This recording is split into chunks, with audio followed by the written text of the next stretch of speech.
Pasirodo, galima plauti ne tik tai su šampūnu, bet ir su kondicionierium. Ar tai girdėjai?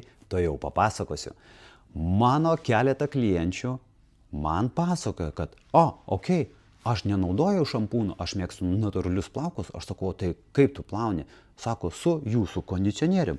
Štai su šitu. Aš klausiu, kaip tai? Labai paprasta. Yra toksai co-washing metodas. Jau pasaulyje jis yra populiarus tiem, kas nenori šampūnų, nenori agresyvių priemonių ir tiesiog plauna su kondicionierium. Čia yra paprasta. Paimi kondicionierių, užsitepi ir ant odos, ir ant plaukų. Ir švelniai masažuoji galvos odą. Ir ilgainiui tikrai švaru ir oda atsigauna. Kodėl atsigauna oda? Todėl, kad čia yra labai daug argano aliejaus. Ingredientų sąraše vanduo, argano aliejus. Aš nemačiau nei vieno kito kondicionieriaus, kur būtų šitiek daug argano aliejaus. Argano aliejų tikrai nepasakosiu, kaip jisai veikia gerai.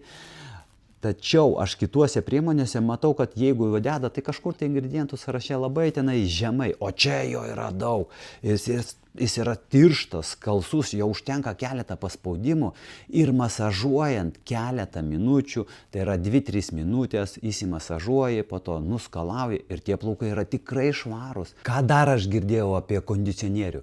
Kad kuo ilgiau naudoji, tuo būna fainesni plaukai ir švaresnė galvos oda.